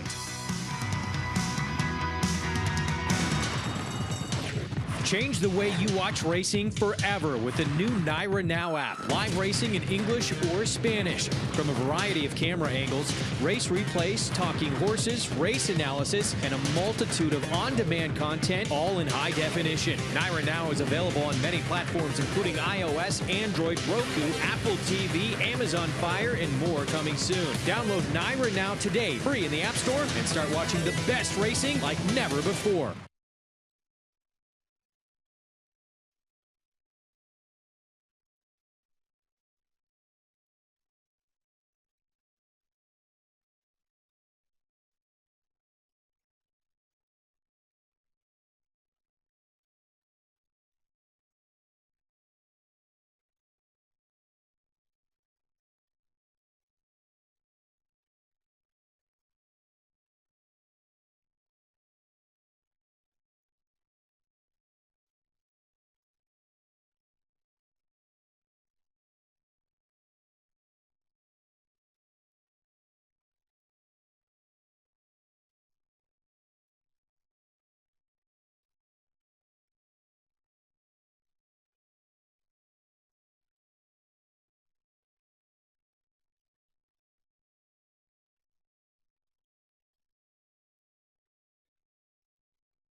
Welcome back to Belmont Park Live. And hey, if you were, let's say, a Guns N' Roses fan back in the 1990s, you might recognize that lady right there. That is a supermodel, married to, yes, now Peter Brandt, Stephanie Seymour Brandt. This is her first horse she's ever owned, guys, and now she's a Graded Stakes winner as well. That's really cool. It really is cool. When we interviewed her at Saratoga, you could tell the nerves were kicking in. It's different when you own a racehorse, and I know, Maggie, you've been on both sides. With your husband being a trainer, you can't control the horse. You could tell the relief just in the smile of her face, because she was nervous before this race, but she has got a nice filly on her hands. And it's tough to control your emotion, too, but she is smiling ear to ear, rightfully so. Significant form. She's a significant contender, I'd say, in the Breeders' Cup as well. Yeah, she's going to be. And Chad's done so well in these races. I think she's going to take to the Del Mar turf if she comes out of this race okay, and she's got a little bit of diva to her, as Chad's going to give her a little pat there on the nose. And it seems like Cherie has been in the winner's circle. How many pictures has she taken on Belmont Park Live? Well, they've almost won 20 races. I think it's Chad insane. Brown's won maybe over 20 races so far at the meet. Today's only the 16th day of the meet. He's on a stronger streak than he was on in Saratoga. Yeah, which is remarkable. You don't usually see that. And wow, he's just loaded. Guns for bear, that's for sure, as far as his runners. But significant form, returns only 410 as your even money favorite in today's Miss Grillo. And I know Gabby is gearing up with Mrs. Seymour Brandt. Gabby, what do you have for us? Thanks very much, Maggie. And Stephanie, I know the nerves were definitely flowing before this filly's debut at Saratoga. How are you feeling going into this race today, though? Very hopeful. Very hopeful. And looking at her performance today, what was kind of going through your mind coming down the stretch? I just, you know, I was hoping she would do as well as she did in Saratoga, but because she was a little bit less experienced than the other horses, you know, we weren't 100% sure. I'm just very proud of her. And she is, like you said, pretty lightly raced, but super professional too.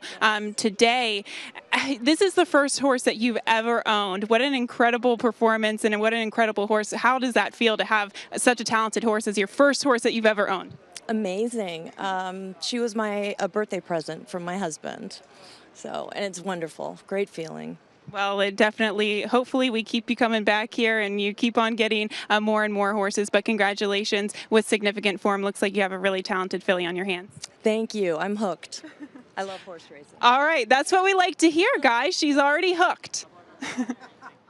Absolutely wonderful. We like to see recognizable faces, you know, big into the game. It really kind of helps bolster the attraction of the sport. Did Gabby take the mic away from her when she said, "I love horse racing"? I know, it's good stuff. And by the way, who needs $575,000 rings? Buy me an animal that can bring back profits.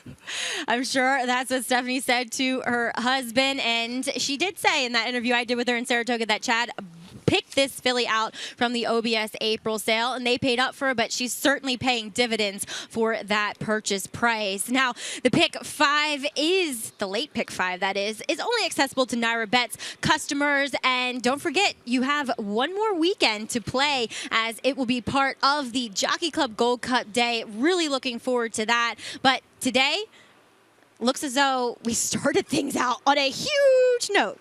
Yeah, I'm guessing even with those short prices, this thing is playing pretty darn well. I'm looking at it. Actually, the 6 isn't covered and the 4 isn't covered. Wow. That would carry over. No, the 4 is, I'm sorry, the 4 is a scratch. The 6 isn't scratch covered. Even with the 1, it's paying pretty huge, and nobody's going to hit the pick 6. Yeah, the 1's paying about $4,000. Don't forget the new tax laws. So check your ticket how big it is, and the pick 6 will carry over. But yeah, the 1's a heavy favorite in the pick 4s here and the pick 5s. All right, Street Shark certainly making things interesting to kick things off, but Bolt Doro really stamped himself as possibly the leader of his division yesterday with a dazzling performance in the front runner out at Santa Anita. This was incredible. I mean, he ran faster than everybody ran that distance.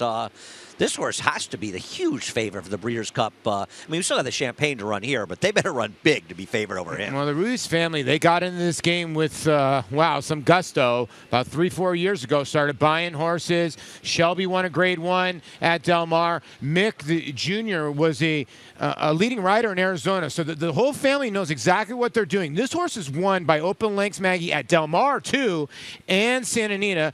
This is a dangerous horse, obviously, and there, Corey Nakatani. I think a lot of people forget how talented he is, and there is the whole Ruiz clan, and even Jimmy the Hat jumping in there. Maybe he had a bet on the horse. And another son of Medaglia Doro. He's certainly kind of leading the way as far as sires are concerned, but he will likely have to take on the winner of this race. It is the prestigious Grade 1 Champagne. The 2-year-old's going a mile. And really, guys, we only have 2, stakes winners going postward in this field. Avino Maceno, he won the funny side. He's a New York bred. He's taking on Open Company for the first time. He worked out yesterday here for trainer Jeremiah Engelhardt. He is the bay horse on the inside. This is a talented runner. He's 2 for 2. He won the funny side Saratoga, and get used to it. The New York breds beating open horses. He's one of the favorites in here, Paul. Yeah, he is. And look at the way it's done. You got to look visually on these works. He does not look like he's working 46 and change right now. He looks like he's in just a canter. So this is a dynamite work. Now, he'll probably be your favorite, but it seems like Free Drop Billy, every time he runs, he gets bet like he's the next Secretariat. All the Billy's betting him. Yeah, exactly. So I don't know if this horse is going to end up favorite, but this is the horse to beat. He is a big, strong individual. I do like Avino Maceno. Think he will have something to say in the Champagne, but also was a very impressive first-time out winner for trainer Todd Pletcher. We have his workout. He worked 49 and 2, 4 furlongs on the training track this morning for trainer Todd Pletcher. You know, has it won on Travers Day in a maiden race and beat a very highly touted Chad Brown Stone Street first-time star, cost $1 million. I don't want to discount him, but he was riding the rail that day, and that was very much the place to be. And the horses out of that race came back and ran a distant second and a distant nowhere in yesterday's maiden race. Yeah, the Chad Brown horse, that horse has come back and won, right? No, it hasn't run back. It hasn't run back. I was wondering if he might take a shot and run him in this race, the Champagne, even as a maiden. Totally different works, right, Maggie? We just saw it earlier, 46. They're 3 seconds slower here, I obviously would take the other work. But listen, you can't discount Todd Pletcher. Look, and sometimes the training track will be a little bit slower than the main track here. Obviously, the main track souped up for racing. So what's that? One of us has worked horses on the training track between you and Paul, right? Yeah. Paul's actually been on a thoroughbred foot. He can say more than you can, Andy. Everyone can say more than I can, but I'm still going to say more than everybody. Also true. And a guy that, well, he keeps his words to a minimal, but he gets to the point. That's Todd Pletcher. Here's what he thought about Has Its Work. I thought he went really, really well. He's been a very consistent workhorse since he came in. Very professional for a young horse with only one start. Just, you know, he seems to be one that always does everything right. Well, the Jockey Club Gold Cup Day, well, it's a plethora of very good racing. The Champagne, obviously, the Hill Prince, Belmont Turf Sprint Invitational, and hey, stick around for Sunday as well, as we have the Flower Bowl and the Frizette. The 2-year-old fillies will take their turn going the mile here at Belmont, and the 40-year anniversary of one of the best rivalries that we have or have had in thoroughbred racing. That was between Alydar and Affirm. The 1977 Champagne guys was the 5th time they met up as 2-year-olds. And this was an amazing race. Alydar caught him by surprise in this race. You can see him sitting behind horses. If he got in a duel, he couldn't pass him. No, he couldn't. Here's Chick Anderson with the call. Road up to challenge him on the outside, and it's still a three-way battle. Alydar swinging to the outside, comes on too. It's Affirmed ahead. Derby Creek Road, and Alydar's coming at him, and it's Alydar on the outside who has a head in front.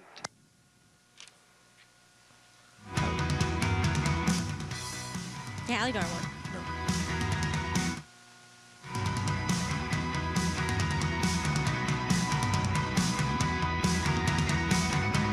Competition, Eclipse champion Run Happy captured 3 Grade 1 victories and set blistering speed records at both Keeneland and Saratoga.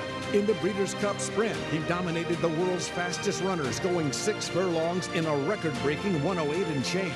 The only horse nominated for 3 Eclipse awards, Run Happy was crowned champion male sprinter, all the while racing 100% drug-free. Champion, millionaire, record breaker, Run Happy, standing at Claiborne Farm. Make NyraBets your home for online horse racing and betting. Use NyraBets to bet on live horse racing from around the world.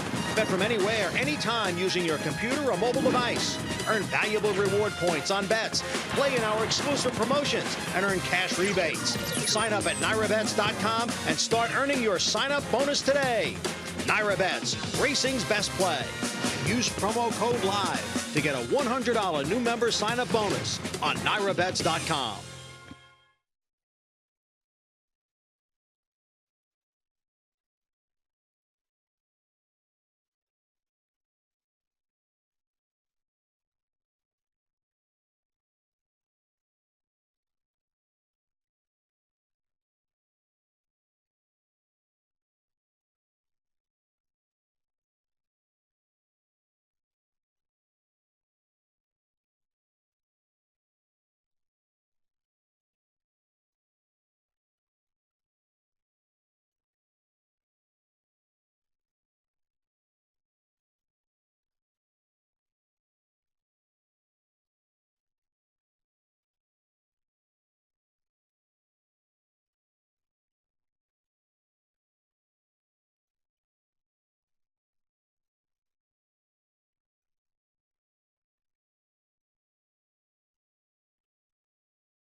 Belmont Park Live is back at you as we are rounding out the card here on this Sunday afternoon.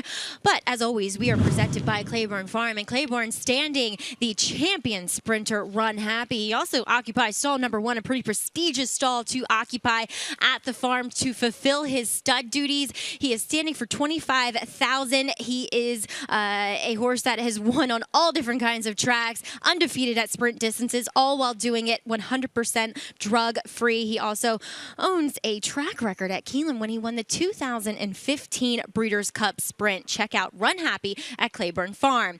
Also, if you're not a Naira Bets member, I don't know what you're doing. $100 sign-up bonus to get you in the door. Make sure you use promo code LIVE. Will also give you access to the late pick 5 sequence. We have 2 more. That would be next Saturday and Sunday here at Belmont Park.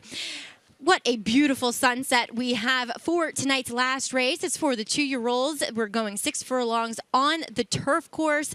And number 1 impact players, a second-time starter for trainer Todd Pletcher, ran well on the dirt first time, but goes to the turf. It's a very unusual move for any trainer, especially a trainer like Todd Pletcher, to take a horse that ran a huge race first time, didn't break that sharply, dueled on the rail, lost to a heavy favorite from Chad Brown, had a perfect trip sitting third. That horse engaged going in the Champagne. And then to go right to the turf. Now, the dam's a half to Candy Ride, and this horse is a half 2 turf winners, and City Zip is the sire. So there's plenty of turf pedigree. Yeah. And if this horse even duplicates its dirt race in the turf, this race is over. And you watch this horse's action. See how kind of floaty and bouncy he is up front? That, to me, does say turf. I mean, I cannot believe a trainer of Todd Pletcher's stature would risk looking so bad as to lose a race like this, because I think it really does sort of make him look bad. Because somebody says, this horse could have won the Champagne. He'd probably be running in the Champagne if he had finished first in there, or at least the Futurity, the 6 furlong race a week later. And instead, Todd's saying, I want to go to the turf. That, to me, is a vote of confidence from one of the best trainers in the game. Yeah, when you spend $350,000 for a 2-year-old Cole, I mean, I don't think you really want to break your maiden sprinting on the turf. So you make a good point there. He must be very confident. He must be thinking, you know, there's a sprint on Breeders' Cup weekend maybe he could run in. He's got to be thinking that way.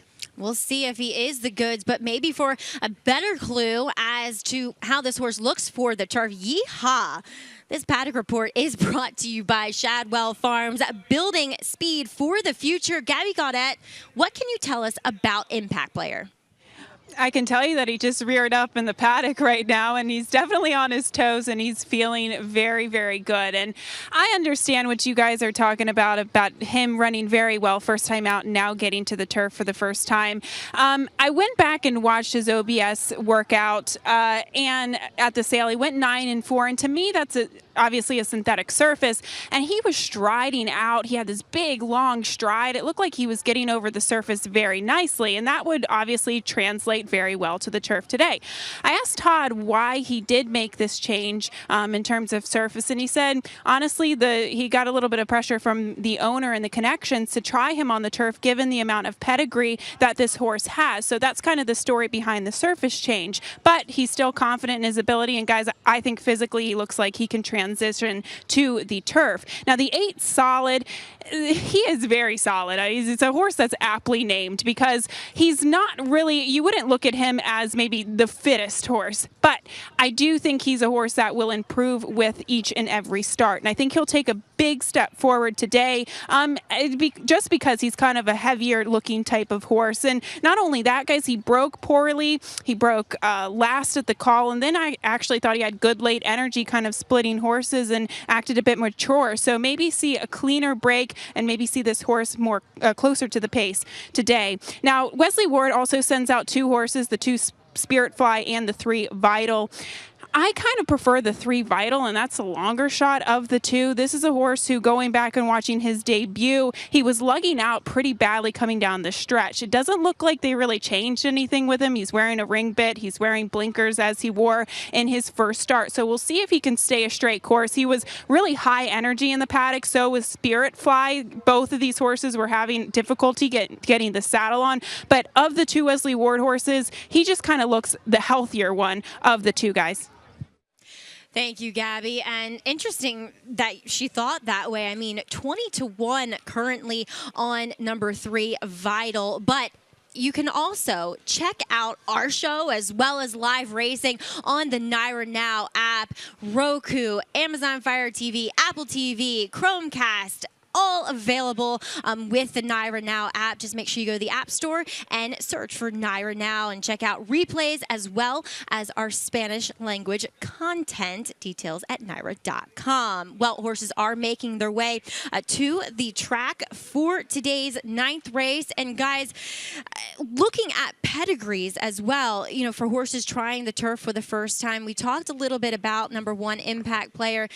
Gabby mentioned number 3, Vital. Is there enough turf pedigree? There is.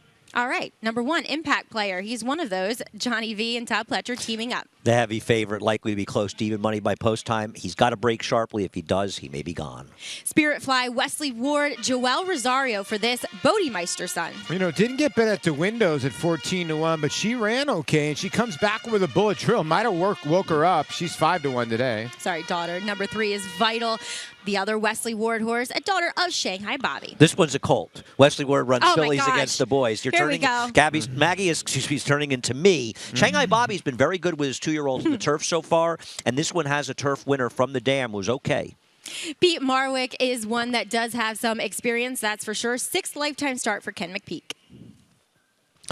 Beat Marwick ran once in the turf going long and didn't run well, would have to improve.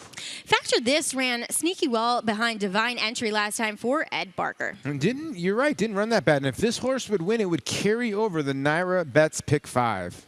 Divine Entry, a son of Point of Entry for Linda Rice. This horse was supposed to win last time. I prefer at least one horse that ran behind him in that maiden race. Would that be number 8, Solid, in here for Karen McLaughlin? Yeah, it was good first time out. It was off slow. If he gets away a little bit better today, I would look for him to be a main threat late. Manuel Franco aboard. Another runner coming out of that same race is number 9, Indifference. The blinkers come off for his 2nd start. Had good speed in the debut, but just stopped, and the horse who was dueling with him won the race. All right, we'll see if number 9, Indifference, can take off a little bit. But number 1 is Impact Player. How big of an impact will he have getting on the turf? Stay tuned. Belmont Park Live. Race 9 is coming up. Chadwell Farm, home to world-class stallions, offers 2 successful stake sires. Brilliant Miler, Daher, a consistent source of quality. Daher is the sire of black-type winners coast to coast. Grade 1 winner and millionaire, Albertus Maximus, winner of the Breeders' Cup Dirt Mile and Don Handicap. He is now siring black-type horses across the U.S. and abroad. Chadwell Farm, building speed for the future.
Welcome back to Belmont Park Live. I'm your host, Maggie Wolfendale, alongside Andy Serling and Paula Duca and Gabby Gaudet as well. Trackside, we'll take a look at number 8 in here, a 2nd-time starter for Kieran McLaughlin. That is Solid, a son of Smart Strike, had some trouble in debut. Absolutely. It has a big pedigree for grass as well, and you're going to see Solid, the number 5, break last in here, and you're always behind it when you break like that. Didn't take a ton of money in the debut and ends up in last. Now, Divine Entry is the one that you'll probably have to worry about the most in this race. And as you watch him in the stretch, Divine Entry pulls out in the stretch like she's going to win. Now, Solid is well back, 2nd to last between horses here. Factor it inside of him, Solid's back there. Divine Entry angles out, Paul, like she's going to roll by like she's supposed to. She ends up hanging and not getting it done. While she finished ahead of Solid, to me, this was supposed to be Divine Entry's day. Today is supposed to be Solid's day. Yeah, it's tough to tell. Solid right here takes off about right in between horses. It looked like when she saw daylight, she exploded towards it, and then she gets a little tired there late. You're right about the 7 Divine Entry. She stopped as soon as she got up to the other horse's hip. That worries me a little bit.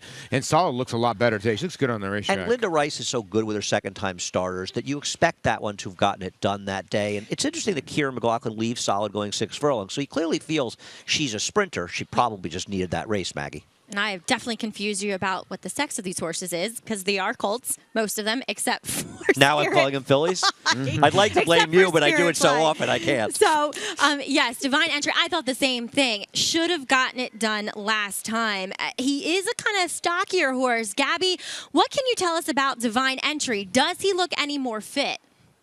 Well, Maggie, I really didn't get a close look at him last time out, so I can't have confidence in saying that he took that step forward. But like you mentioned, he is kind of a stockier, heavier build, so by that nature, you would think that he's going to maybe take that step forward and improve with experience. But for me, of the horses who were taking money, and he did improve last time out. I'm with you guys. I wasn't impressed with the way that when he met the front runner in there, he just did not have the will to win. So I do prefer others. And Andy, you're kind of mentioning an interest in the fact that the number 8 Solid, Kieran doesn't give this horse any distance. He really does look like a true turf sprinter.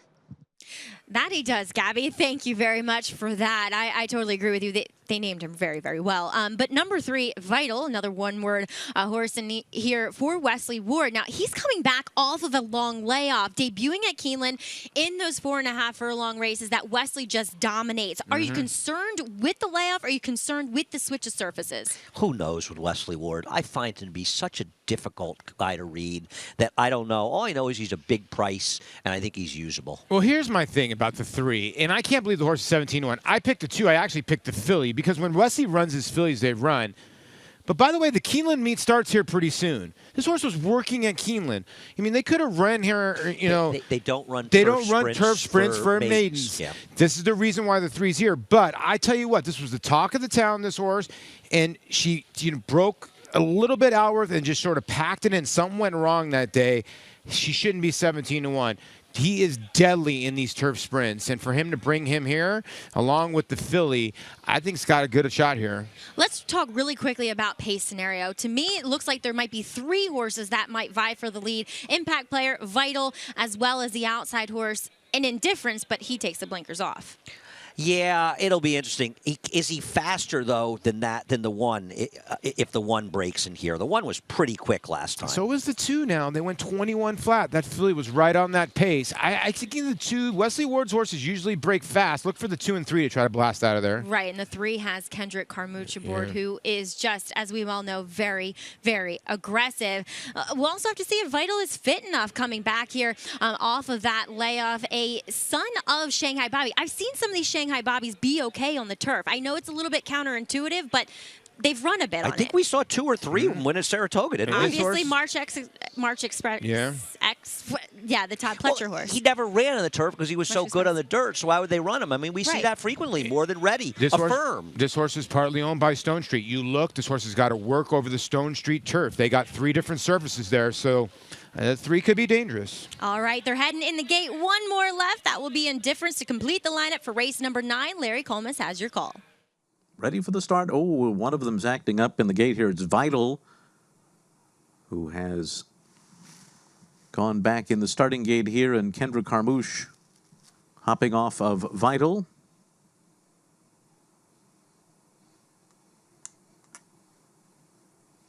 Looks like we're set. Nope, Kendrick is still off now of Vital.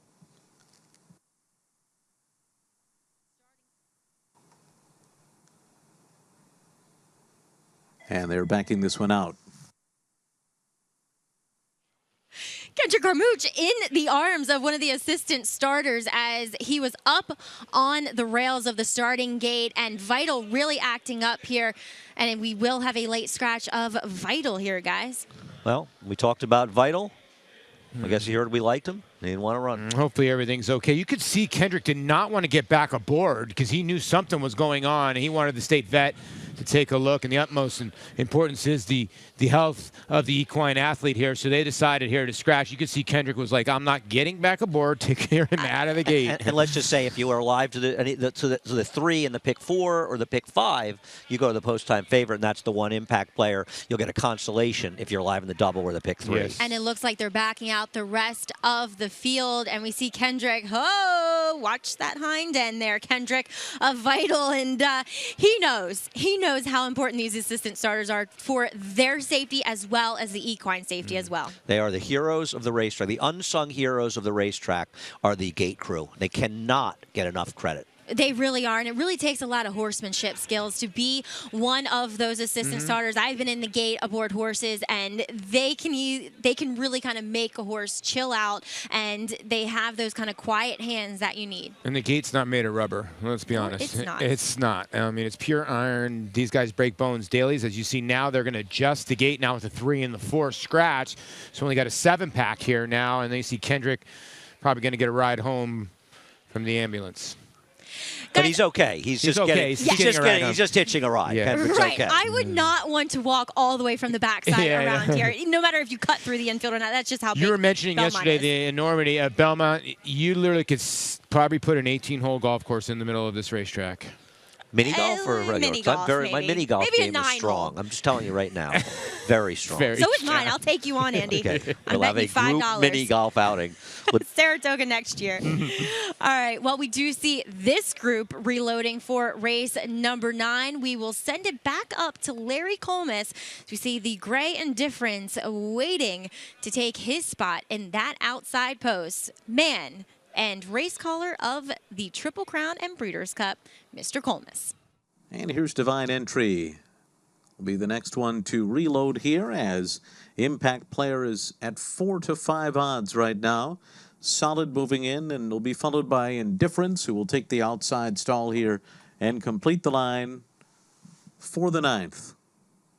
Once again, they're all in line.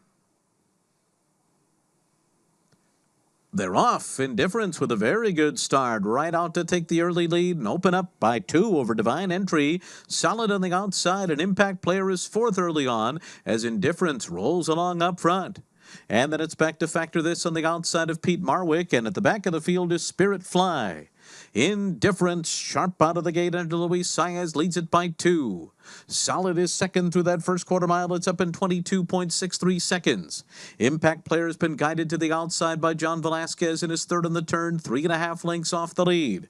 And then it's Divine Entry on the inside of Pete Marwick. Factor this is next. And Spirit Fly on the inside. Indifference continues to lead the way. Solid is second. Impact Player has come under a ride now. 3 lengths behind and joined on the inside as they come to the top of the stretch of 45.68 half mile.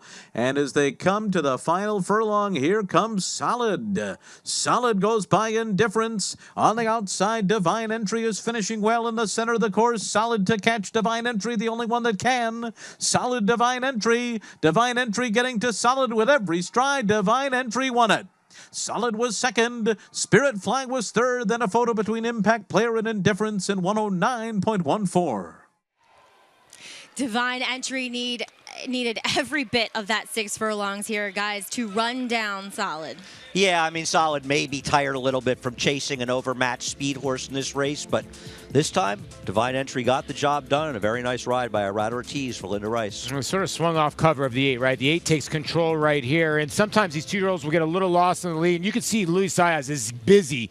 Manuel Franco is busy on the 8, and these two are just well clear. The filly runs a nice little third here, but just no match to the 2 colts. And I guess Todd can tell his owners that you're not going to run Impact Player again on the turf. He did not break well, and you saw in our head-on shot, he broke in sharply towards the inside. And then I think John Velasquez tried the right thing, get him towards the outside, but he got in the clear. Trouble or not early, Maggie. He didn't take the turf. He had no run whatsoever. Yeah, you could see his head was up in the air, and Johnny really was in a kind of precarious position as to try to get him outside, to try to to make him more comfortable. We'll see him break very awkwardly and run to that open space. See, there was 2 or 3 empty stalls there with that late scratch. So he just ran to that empty space and really kind of gave up a lot of ground. He did. I mean, he did it. You know, he kind of did a similar thing last time out, to be honest with you. But Johnny gets to the outside. Hey, had a little bit of trouble early. Yeah, this isn't a great situation to be in, but I'm sorry. This horse did not run at all. It just shows you it pays to be a Naira Bets account holder because the pick 4 paid $105. I get it. You had to come up with an impossible horse, maybe, to start. Pick 5. $11,000 for the pick 5 compared to $100 in the pick 4. Yeah. Well said, Paulie, as we see Divine Entry making his way back to the winner's circle as Irad Ortiz is aboard. But it was all about his brother, Jose, who was aboard the very, very fast 3-year-old into Koffel, who was a deal breaker for El Deal yesterday in the Grade 1 Vosburg. Mastery retired undefeated, winning his 4 starts by a combined 20 lengths. A 6-figure September sale purchase, he won impressively in his 2-year-old debut at Santa Anita. From there, he captured the Grade 3 Bob Hope Stakes and completed his juvenile campaign with a dominant performance in the Grade 1 Los Alamitos Futurity. At 3, the top-rated son of Candy Ride sizzled in the San Felipe, running a 105 buyer and winning by open lengths. Mastery, new for 2018 at Claiborne Farm.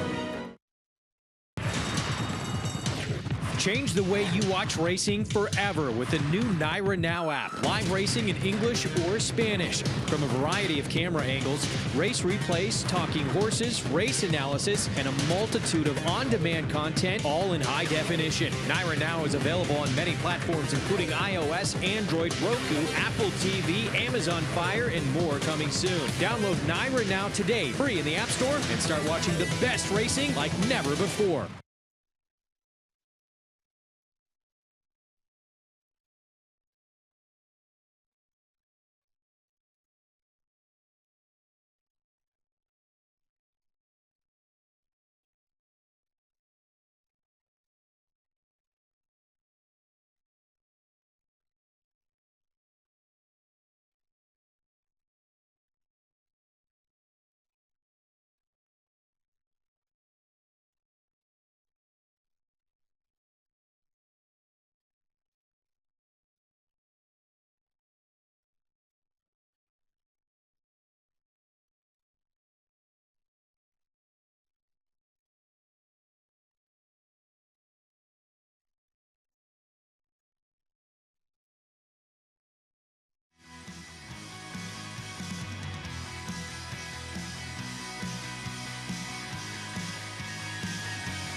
Welcome back to Belmont Park Live as we see Divine Entry making his way back to the barn. He'll get a nice wash down, a nice little grub for tonight as he pays $10.60 at 4-1 over solid. I got a question for you guys. Is this the first point of entry? I was going to ask you that. No.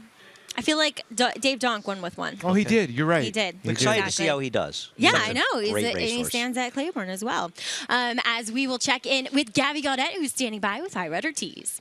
Absolutely, Maggie. And Irad, well, he's having a good day so far, but you fell off on the backstretch. At least you won, Irad. What happened there on Divine Entry? Well, I passed the wire and I pull over and she stand and she look and she see something and she's scared with them.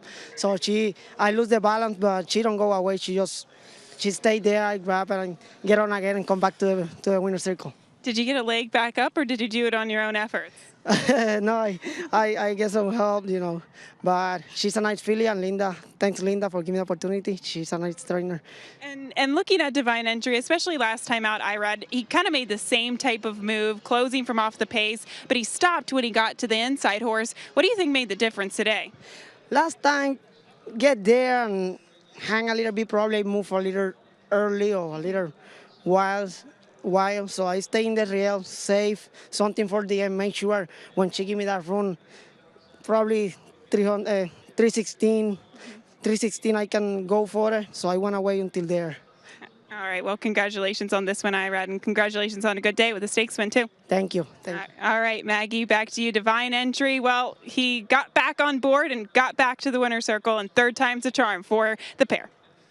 Doesn't matter when you're in the winner's circle, Gabby, as a big weekend for both the Ortiz boys. And checking back in with that late pick 5, well, 50-cent payout returns $11,000 with that big long shot on top, kicking things off. Amazing when you look at it. The value is unbelievable. And you point out $100 for the pick 4 and 110 times it for the pick 5. Yeah, the horse was 100 to 1 in the first start. 4 times the value. The late pick 4 was very formful. A lot of horses that have run good and they ran to their form, as you see some of the first responders enjoying the day. Our buddy Greg Wolf in the old all but maybe. Maybe. Yeah. Well, hopefully some of those firefighters played, and if they were sitting at home, they participated in the Showdown online contest. That is, I'm not even going to try, Joe Montanari taking down the Showdown by only $7 about at the end. But guys, we are checking out Takaffel, the last of our sensational performances that we saw yesterday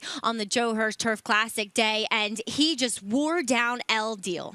He's a throwback. He can go fast early. He can go fast late. He's going to be a big player out in California in the Breeders' Cup. Yeah, he is a throwback. That's the perfect name for this horse. I'm with you, Andy, because he can deal with runoff speed. El Deal was runoff speed. Stall walking dude was coming at him. You're right. He's gonna have to deal with maybe a different horse in Dreyfong, but he can run early with anybody in the United States. 107 buyer speed figure for Takaffel with his Vosburg win yesterday. He's making his way to Del Mar as well for the Breeders' Cup Sprint, as we will check out.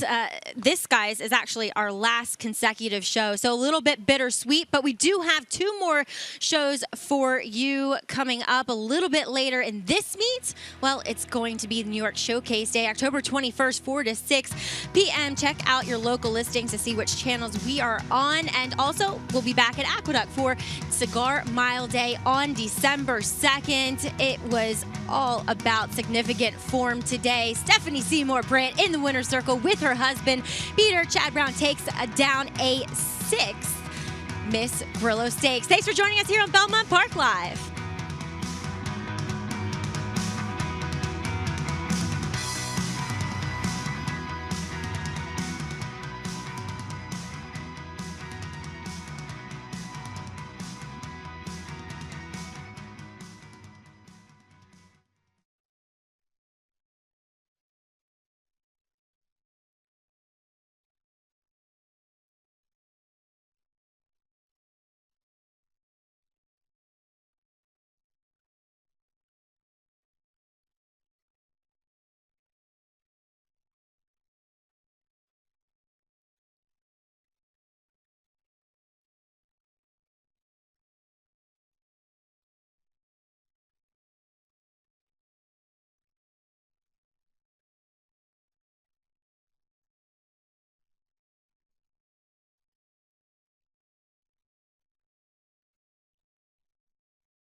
With the new Naira Now app, live racing in English or Spanish. From a variety of camera angles, race replays, talking horses, race analysis, and a multitude of on-demand content, all in high definition. Naira Now is available on many platforms, including iOS, Android, Roku, Apple TV, Amazon Fire, and more coming soon. Download Naira Now today, free in the App Store, and start watching the best racing like never before.